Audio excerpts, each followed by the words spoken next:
The ground shook again and Elena Vasquez pressed her back against the metal wall. Through the thick glass of the habitat dome, she could see them moving in the darkness. The creatures looked like walking crystals, each one taller than a person and glowing with a cold blue light. They moved slowly but never stopped, always searching for something to eat.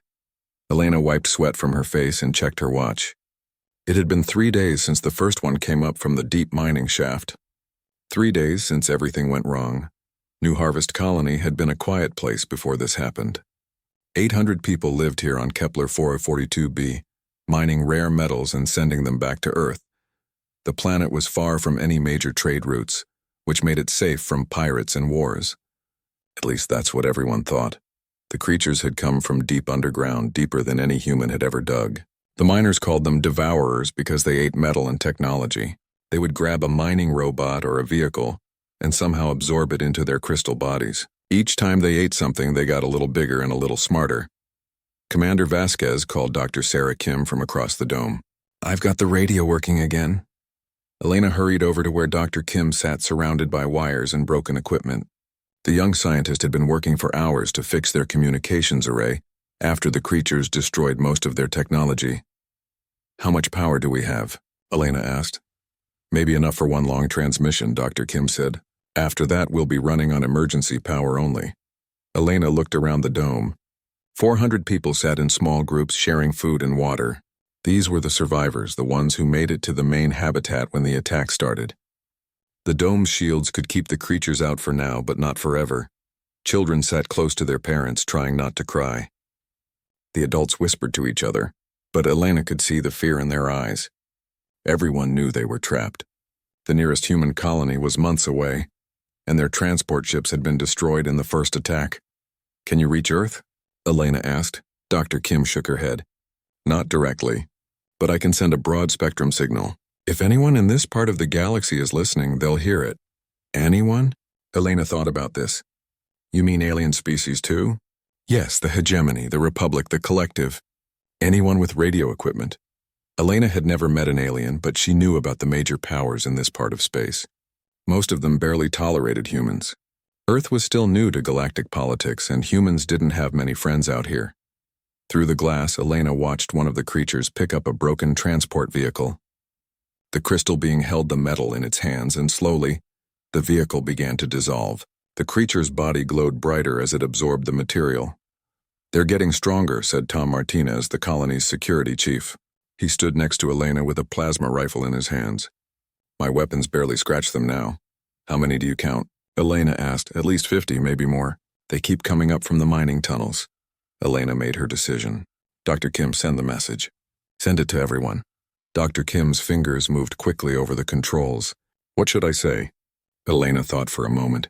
She needed to make people care about strangers on a distant planet. She needed to make them understand that real people were going to die. "This is New Harvest Colony on Kepler 442b," Elena said slowly so Dr. Kim could type. "We are under attack by unknown hostile creatures. We have 800 colonists, including families with children. Our defenses are failing. We cannot escape. We need immediate help from anyone who can reach us. Please, if anyone receives this message, we won't last much longer." Dr. Kim looked up. "Should I mention that we're human?" Elena hesitated. "Would that make aliens more likely to help or less likely?" "Yes, say we're a human colony." Dr. Kim added the words and then looked at Elena. "Ready to send?" "Wait." Elena took the microphone. She wanted to add something personal, something that would make whoever heard this understand that real people were about to die. "This is Commander Elena Vasquez speaking. I'm looking at families who trusted me to keep them safe. I'm looking at children who should be playing and learning, not hiding in fear. We came here to build something good, to make life better for people back on Earth. We're not soldiers or politicians. We're just people trying to survive. If there's anyone out there who believes that life matters, please help us." Elena handed the microphone back to Dr. Kim, who pressed the transmission button. The message began broadcasting on all frequencies, spreading out into space at the speed of light. "How long before someone might hear it?" Elena asked. "Depends on who's listening and where they are. Could be hours, could be days." A loud crash echoed through the dome. Everyone turned to look at the main entrance. One of the creatures was pressing against the shield barrier, and Elena could see cracks starting to form. "The shields won't hold much longer," Tom said. Maybe 12 hours, maybe less. Elena felt the weight of command settle on her shoulders. 800 people were counting on her, and she had just sent a message into empty space hoping that strangers would care enough to help. She walked to the center of the dome and raised her voice. Everyone listen to me. We've sent a distress call, and we're going to keep fighting. I need everyone to help prepare our defenses. Move all the furniture against the walls. Check your emergency supplies. We're going to survive this. People began to move, organizing themselves into work groups. Elena was proud of how calm they stayed. These were tough people who had chosen to live on a frontier world. They wouldn't give up easily. Dr. Kim appeared at Elena's side. Commander, I'm picking up some radio chatter. From who? Long-range signals. Looks like our message reached someone in the Altarian Republic. They're discussing it, but... Dr. Kim's voice trailed off. But what? They're saying it's outside their territory. Not their responsibility. Elena felt a cold anger in her chest. Keep monitoring. Someone will answer. Hours passed.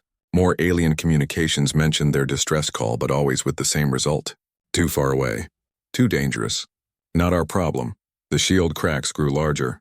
The creatures outside seemed to sense weakness and gathered closer to the dome. Elena counted at least 60 of them now, all glowing with absorbed metal and technology. Commander, Dr. Kim called. I'm getting something. It's human. Elena rushed to the radio. A voice crackled through the static, distant but clear. New Harvest Colony, this is Admiral Marcus Chen of the 3rd Expeditionary Fleet. We have received your distress call. We are changing course to your position immediately. Hold on, we're coming. Elena grabbed the microphone. Admiral Chen, this is Commander Vasquez. Thank God you heard us. We have 400 survivors trapped in the main habitat. Unknown hostiles have overrun the colony. Understood, Commander. We'll be there in 18 hours. Keep your people safe. The fleet doesn't leave anyone behind. Elena felt tears on her face. Around the dome, people were cheering and hugging each other. They had hope again.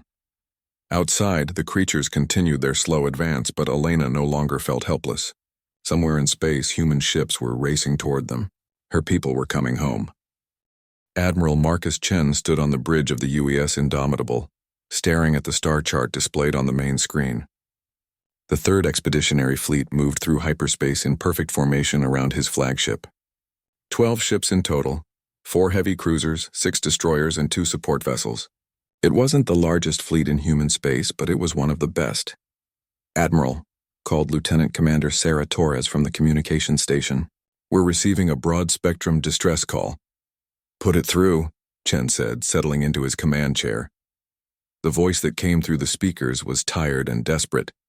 A woman identified herself as Commander Elena Vasquez from New Harvest Colony. She spoke about hostile creatures, trapped families, and failing defenses. But what struck Chen most was the fear he heard behind her professional tone. Sir, Torres said when the message ended, New Harvest Colony is in the Kepler system, about 18 light-years from our current position. Chen pulled up the navigation data. That puts them outside our patrol sector. Yes, sir. And according to the latest territorial agreements, that system is technically in disputed space. The hegemony claims salvage rights to any abandoned colonies there. Chen frowned. Politics. He understood the importance of treaties and boundaries, but he had just heard 800 people calling for help. Captain Rodriguez, Chen called to his executive officer. What's our mission status? Captain Maria Rodriguez stepped forward. We're 3 days into a routine patrol of the Outer Rim. No immediate threats detected. The Admiralty expects us back at base in 2 weeks. And if we divert to Kepler 442b, we'd have to abandon our patrol route entirely. Could take us a week to reach the colony, depending on hyperspace conditions. Chen nodded slowly. Around the bridge, his officers waited for orders. These were good people who had followed him through 3 years of deep space patrol. They trusted his judgment, but Chen knew this decision would affect all of them. Sir, Torres spoke up again. I'm monitoring alien communication channels. The distress call reached several species, but none of them are responding. Why not? The Altarian Republic says it's outside their jurisdiction. The Zephyrian Collective considers it too risky to investigate. The hegemony is calling it a salvage opportunity once the colonists are gone. Chen felt anger building in his chest.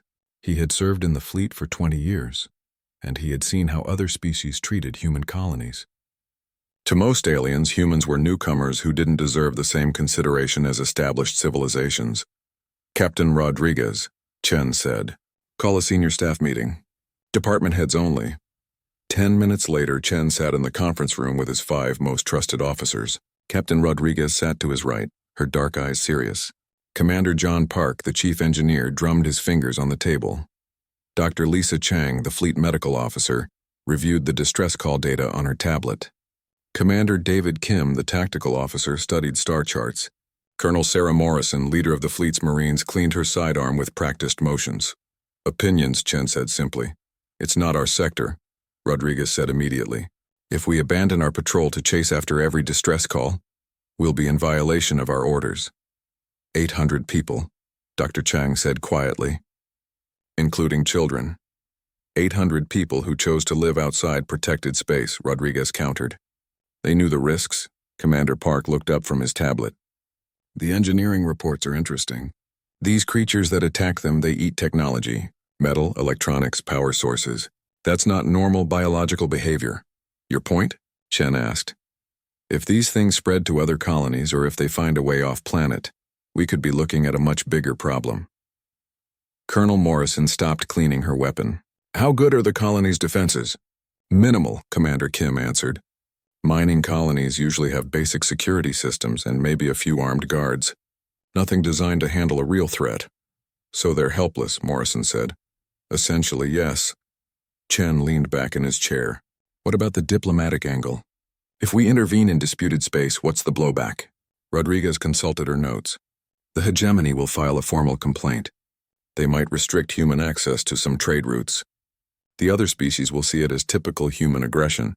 And if we don't intervene, 800 people die, Dr. Chang said bluntly. And the galaxy learns that human distress calls don't get answered. Chen stood up and walked to the viewport. Outside stars streaked past as the fleet moved through hyperspace. Somewhere out there, families were hiding in a damaged dome while crystal monsters tried to break in. Admiral, Morrison said. Permission to speak freely? Always, Colonel.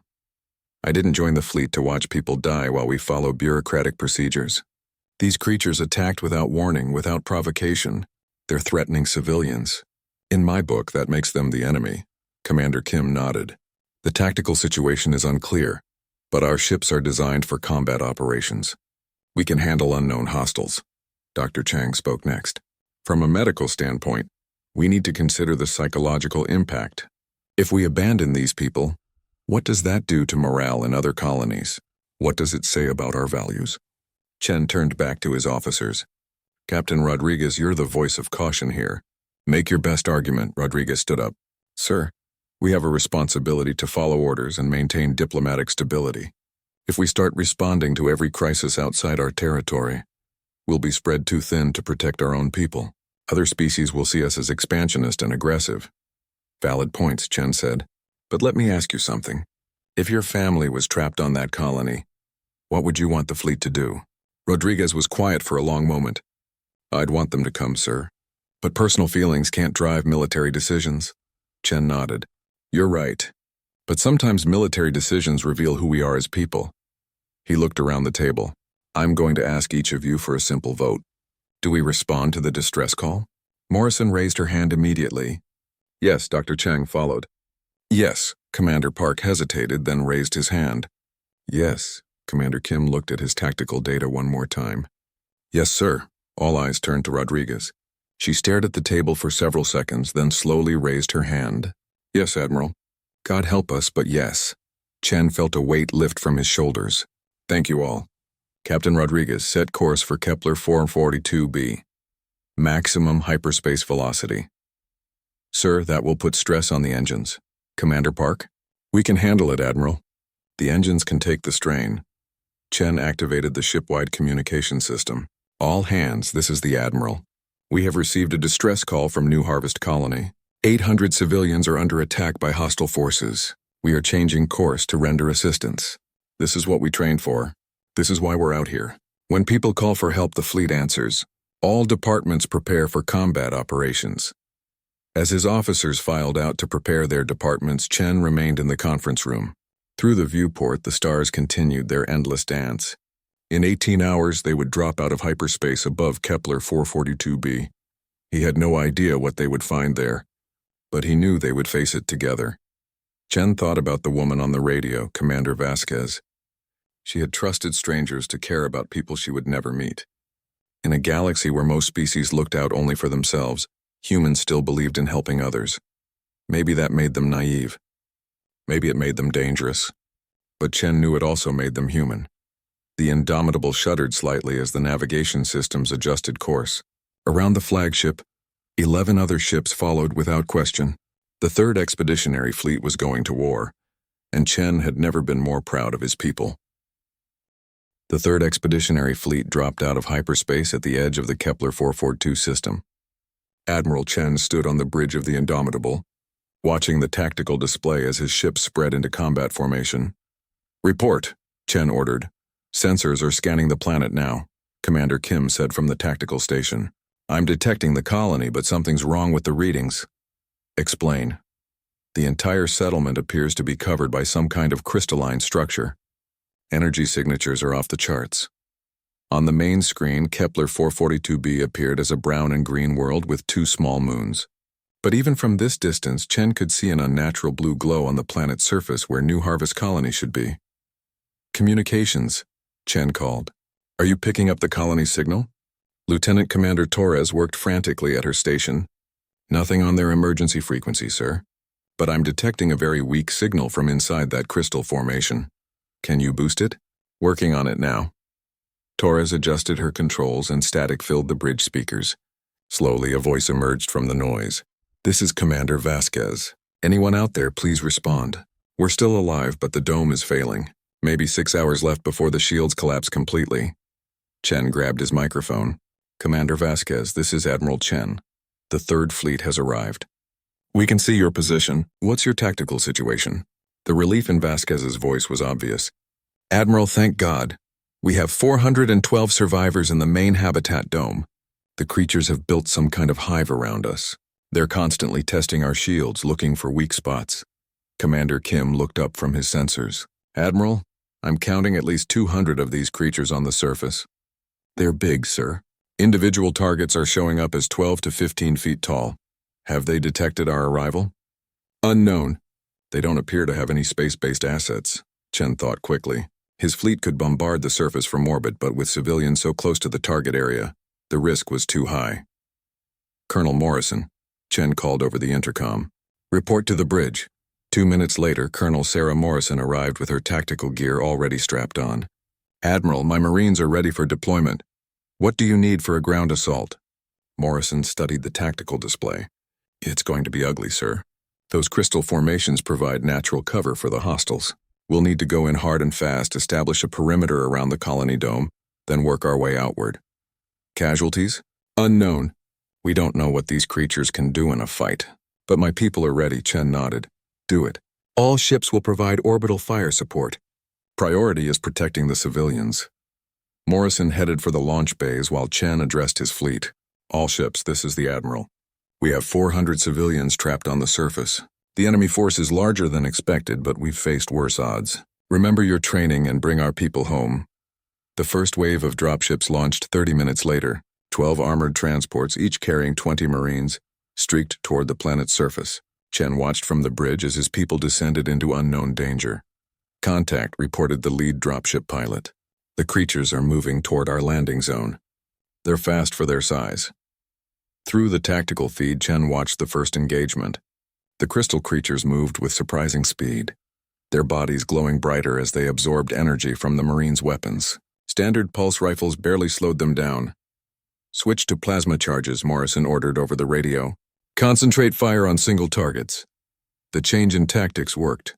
Plasma weapons heated the creatures' crystal bodies beyond their tolerance point, causing them to shatter. But it took multiple hits to bring down each one, and the Marines' ammunition wouldn't last forever. "Admiral," Commander Kim reported, "the creatures are responding to our attack. They're abandoning their positions around the colony and moving toward our people." "Good. That takes pressure off the civilians." The battle on the surface intensified. Morrison's Marines fought their way through the crystal formations, using demolition charges to clear paths and create defensive positions. The creatures were tough and relentless, but they lacked tactical thinking. They simply charged forward, making them predictable targets. "This is Morrison." The colonel's voice crackled over the radio. We've reached the colony dome. The structure is intact, but barely, requesting immediate evacuation support. Transport ships are on the way, Chen replied. Dr. Chang, who had insisted on joining the rescue mission, landed with the second wave. She quickly established a medical station near the colony dome and began treating both Marines and civilians. Admiral, she reported over the radio, the colonists are in surprisingly good condition. Commander Vasquez has done an excellent job keeping them organized and healthy under impossible circumstances. Chen smiled. He was looking forward to meeting this Commander Vasquez in person. The evacuation took 4 hours. Transport ships landed one after another, loading civilians while Marines held a defensive perimeter. The crystal creatures kept attacking, but their numbers were steadily decreasing. Last transport is loading now, Morrison reported. We'll be ready to pull out in 10 minutes. Negative, Colonel. Before you leave, I want samples of these creatures. Our science team needs to understand what we're dealing with. Roger that. We'll grab some crystal fragments. As the last Marines lifted off, Chen ordered a final orbital bombardment of the crystal hive. The alien structure disappeared in a series of bright explosions, ensuring that no creatures would threaten future visitors to the planet. Commander Elena Vasquez was brought to the Indomitable's bridge 12 hours later. She was shorter than Chen had expected, with gray-streaked hair and tired eyes. But when she shook his hand, her grip was firm and steady. Admiral Chen, she said, I can't express how grateful we are. When we sent that message, we weren't sure anyone would answer. The fleet doesn't abandon people, Chen replied. How are your colonists adjusting? Better than expected. Dr. Chang's medical team has been wonderful. Most of our people just want to return to Earth, but a few are talking about starting over somewhere else. Chen nodded. What can you tell me about these creatures? Vasquez's expression darkened. They came from deep underground, deeper than our mining operations ever reached. At first, we thought they were some kind of native species we had disturbed, but the way they behaved, the way they consumed our technology, it seemed almost purposeful. Purposeful how? Like they were designed for it. Dr. Kim, our science officer, thought they might be artificial, some kind of weapon or tool created by an advanced species. This information troubled Chen. If these creatures were artificial, then someone had created them, and if they had been buried on Kepler 442b for an unknown period, there might be more of them on other worlds. Admiral? Commander Kim interrupted. I'm receiving a priority message from Earth Command. Chen accepted the transmission in his ready room. Admiral Patricia Hayes, head of the Colonial Defense Command, appeared on his screen. She looked angry. Marcus, what the hell are you doing out there? I have 3 different alien governments filing complaints about unauthorized human military action in disputed space. Admiral, we responded to a distress call. 800 civilians were under attack. I don't care if they were under attack by the devil himself. You abandoned your patrol sector without authorization. The hegemony is threatening to restrict human access to 2 major trade routes. Chen felt his temper rising. So we should have let them die? You should have followed protocol and requested permission before entering disputed space. There wasn't time. Those people would have been dead before any bureaucrat finished reading the paperwork. Admiral Hayes stared at him for a long moment. Marcus, I understand your position. Hell, I admire it. But we have to think about the bigger picture. If we start military operations every time someone calls for help, we'll be at war with half the galaxy. Maybe the galaxy needs to learn that some things are more important than politics. That kind of thinking will get you relieved of command. Chen straightened his shoulders. Then relieve me, Admiral. But my people did the right thing. Hayes sighed. I'm not going to relieve you, Marcus. But there will be consequences. The diplomatic corps is furious, and you'll probably face a formal inquiry when you return. I can live with that. After ending the transmission, Chen returned to the bridge. His officers looked at him expectantly. Well, Captain Rodriguez asked. We're in trouble with the brass, but our people are safe. I'd say that's a good trade. Around the bridge, his crew smiled. They had done something good today, something that mattered. The politicians could worry about the consequences. Chen looked out at the stars and thought about Commander Vasquez's words. If the creatures were artificial, then this rescue mission might have prevented something much worse than a simple colony disaster. Time would tell. But for now, 412 people were alive because the fleet had answered their call. That was enough. The news spread across the galaxy faster than Admiral Chen had expected. Within days of the New Harvest rescue, every major news network was covering the story. The headlines varied depending on the species writing them. On Earth, the coverage was mostly positive. Fleet saves colony from unknown threat, and Admiral Chen's brave decision. But as Chen sat in his ready room aboard the Indomitable, he was reading very different headlines from alien news sources. The Altarian Republic's main newspaper called it Human Military Expansion Disguised as Rescue. Mission.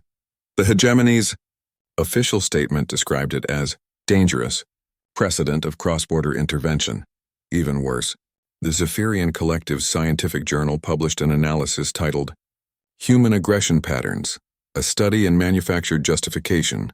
Captain Rodriguez entered Chen's ready room with a cup of coffee and a grim expression. The diplomatic messages are getting worse, Admiral. How bad? The hegemony is demanding we pay compensation for interfering with their salvage rights. The Altarians want a formal apology, and the Zephyrians are calling for economic sanctions against human colonies. Chen rubbed his temples. Any good news? Actually, yes, Rodriguez smiled slightly. 3 new distress calls have come in through Earth Command, all of them specifically requesting human assistance. Chen looked up with interest. From who? The first is from a Vrillian merchant convoy under attack by pirates near the Outer Rim. The second is from a scientific research station run by the Kepler Institute. They're trapped by some kind of equipment malfunction. The third, Rodriguez paused. The third is interesting. It's from a hegemony mining operation that's been overrun by automated security drones.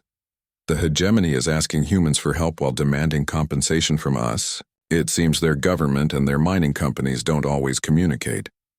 Chen stood up and walked to his viewport. Outside, the stars looked the same as always, but he knew the political landscape of the galaxy was shifting. What's Earth Command's position on these new requests? Admiral Hayes wants to ignore them. She says we're already in enough trouble. And what do you think? Rodriguez was quiet for a moment. I think we opened something when we answered that first call. We showed the galaxy that someone is actually willing to help when things go wrong. Now people are counting on us. Before Chen could respond, his communication system chimed. Lieutenant Commander Torres's voice came through the speakers. Admiral, priority message from Dr. Tanaka in the science lab. Put her through. Dr. Yuki Tanaka had joined the fleet 6 months ago as a xenobiologist. She was brilliant but young, and Chen valued her fresh perspective on alien life forms. Admiral, Dr. Tanaka said, appearing on his wall screen, I've finished my analysis of the crystal creature samples from New Harvest. What did you find? They're definitely artificial, sir, created by an advanced biotechnology that's unlike anything in our databases. But here's the concerning part. These things were designed as weapons. Chen felt a chill. Weapons against what? Based on their structure and behavior. I believe they were created to destroy technological civilizations. They consume metal, electronics, and energy sources. They reproduce by absorbing material and dividing, and they're incredibly resilient. How old are they? That's the scary part. Based on the mineral deposits around them, I estimate they've been buried on Kepler 442b for at least 10,000 years. Maybe longer. Rodriguez leaned forward. 10,000 years? Who would bury weapons on a random planet for that long? Unknown, Dr. Tanaka replied. But if these creatures exist on one world, they might exist on others. The New Harvest colonists might have accidentally triggered something that was meant to stay buried. Chen thought about this disturbing information. Doctor, could these creatures spread to other planets? Not naturally. They don't appear to have space travel capabilities. But if someone transported them, the implications were clear. These creatures could be a threat to any technological civilization in the galaxy. The rescue mission at New Harvest might have prevented a much larger disaster. Keep studying the samples, Chen ordered. I want to know everything about these things. After Dr. Tanaka signed off, Chen and Rodriguez sat in silence for several minutes. Admiral, Rodriguez finally said, if these creatures are weapons from an ancient war, and if there are more of them buried on other worlds, then the galaxy has a bigger problem than diplomatic protocols, Chen finished. Over the following weeks, the political situation continued to deteriorate. The hegemony formally restricted human access to 3 major trade routes. Several alien species began conducting their own military exercises near human colonies, sending a clear message about unauthorized interventions. But other changes were happening too. The Vrillian merchant captain whose convoy had been saved by human destroyers gave an interview that was broadcast across the galaxy. "When we called for help," Captain Zorn said, "our own government told us the insurance would cover our losses. The Altarian Republic said we were outside their patrol zone. The hegemony offered to investigate after we paid a substantial fee. Only the humans said we're on our way. They risked their ships and their lives for people they had never met. There's a word for that kind of behavior. You call them friends." The interview went viral on the galactic networks. Soon other species began sharing their own stories about human assistance. A Kepler Institute research team talked about how human engineers had worked for 36 hours straight to repair their life support systems. A hegemony mining crew described how human Marines had fought off rogue security drones that their own military couldn't handle. Admiral Hayes called Chen for another uncomfortable conversation. "Marcus, the situation is getting complicated. Half the galaxy wants to sanction us, but the other half is starting to see us as the go-to species for emergency assistance. Is that bad? It's dangerous. We don't have the resources to be the galaxy's rescue service, and every intervention makes more enemies among the major powers."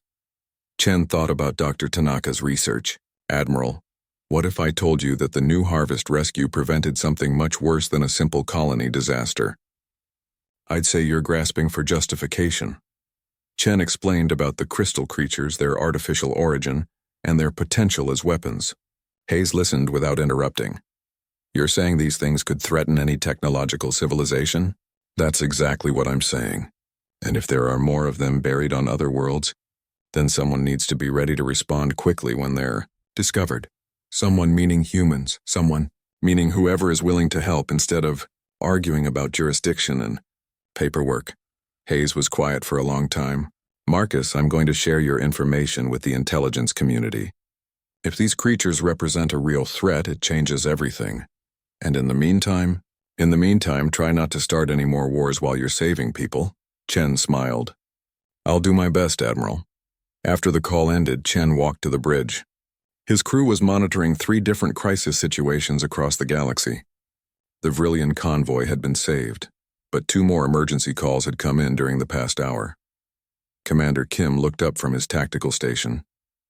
"Admiral, the Kepler Institute research station is safe, but we're getting reports of strange seismic activity on 2 other worlds. It might be related to the creatures we found on New Harvest. Any request for assistance? Not officially. But there are rumors that some species are quietly developing their own rapid response protocols." Chen nodded. Change was happening across the galaxy, whether the major powers wanted it or not. Humans had shown that someone could answer distress calls quickly and effectively. Now other species were starting to follow that example. Captain Rodriguez joined him at the command station. "Sir, what's our next move?" Chen looked at the star chart displaying multiple crisis points across known space.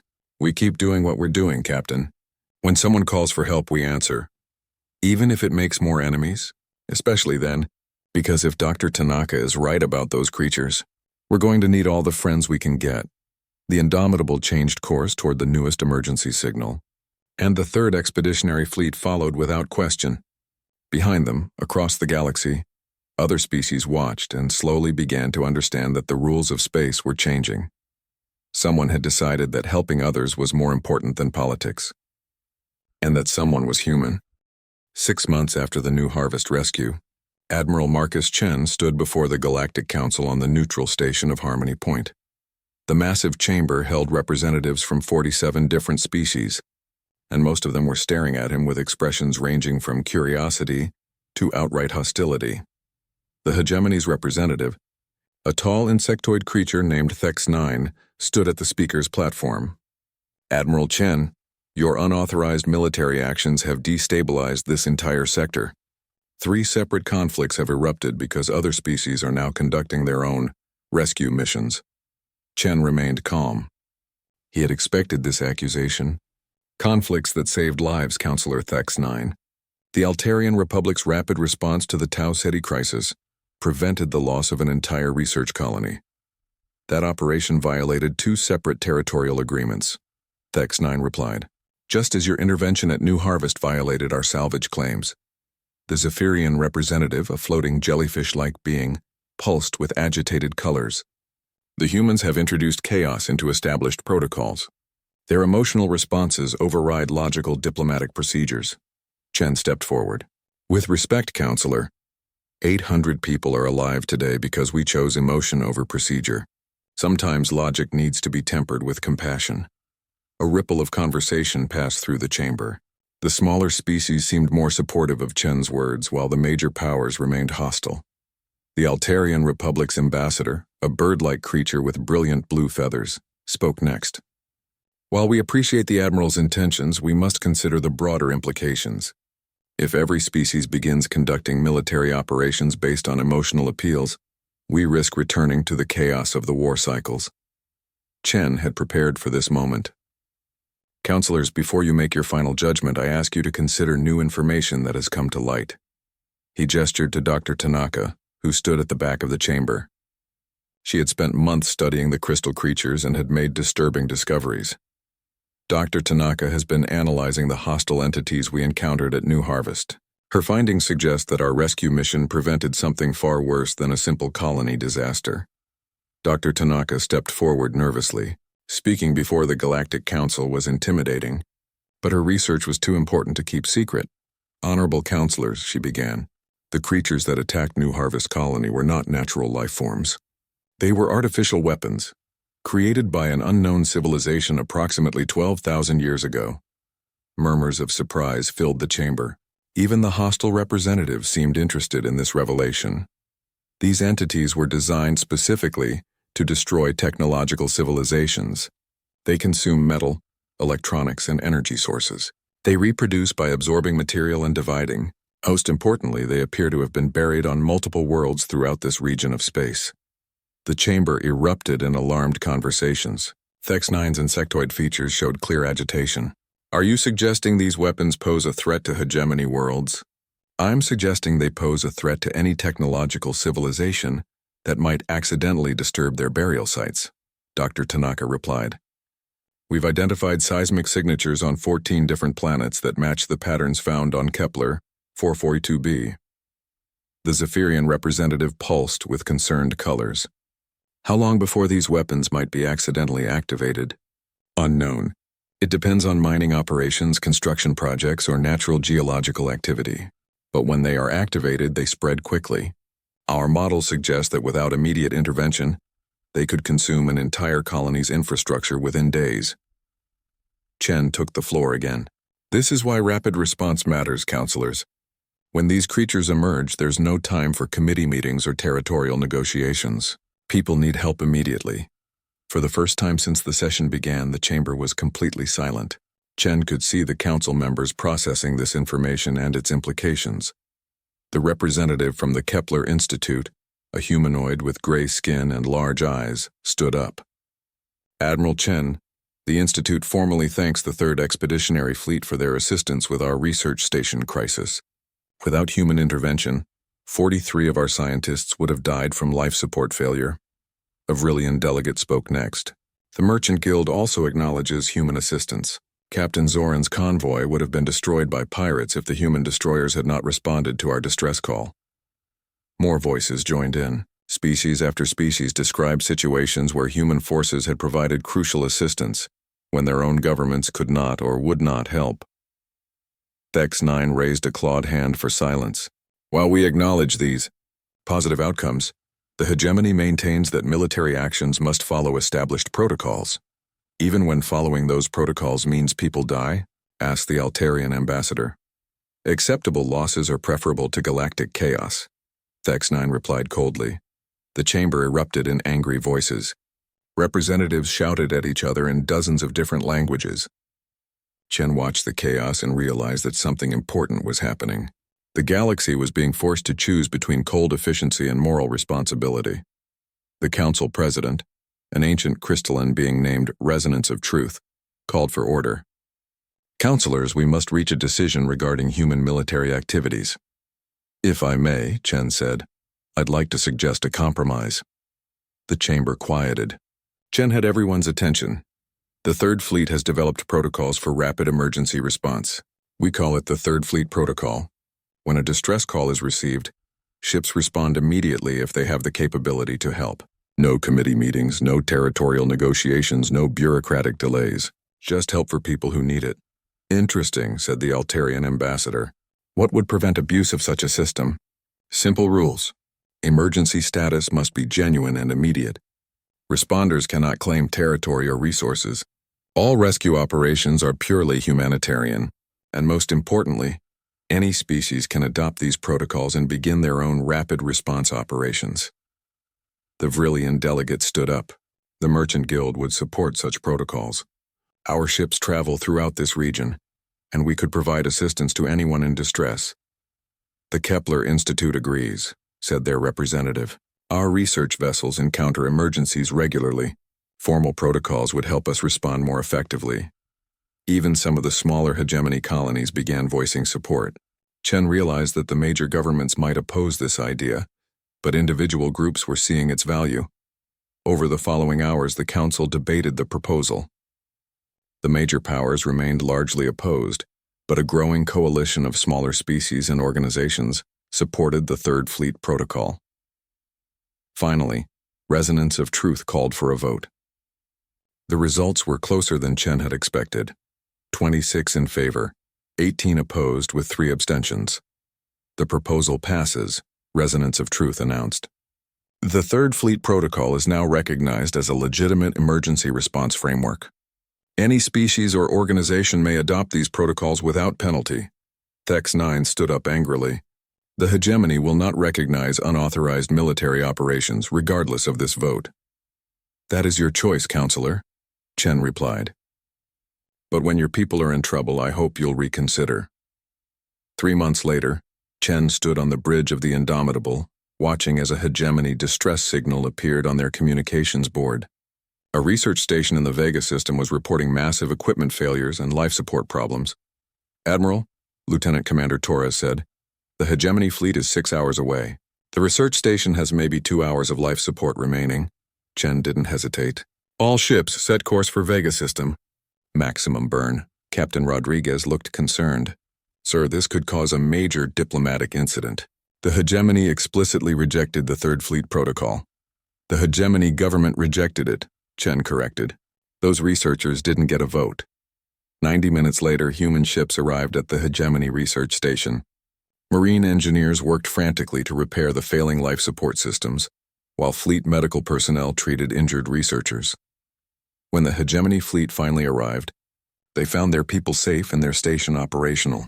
The fleet commander, an insectoid officer named Keth 7, contacted Chen directly. Admiral Chen, the hegemony thanks you for your assistance, though this operation was technically unauthorized. Commander Keth 7, 37 of your people are alive because we chose to help instead of arguing about authorization. I hope that means something to their families. There was a long pause before Keth 7 replied. It means everything, Admiral. And I want you to know that my ships are now monitoring emergency frequencies. If we encounter a distress call, we will respond according to your Third Fleet Protocol. Chen smiled. Change was happening, one rescue at a time.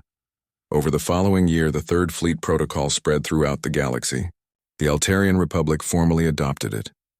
The Vrillian Merchant Guild equipped their ships with emergency response equipment. Even individual hegemony commanders began quietly following the protocol, though their government officially opposed it. Dr. Tanaka's research proved crucial as more buried weapon sites were discovered.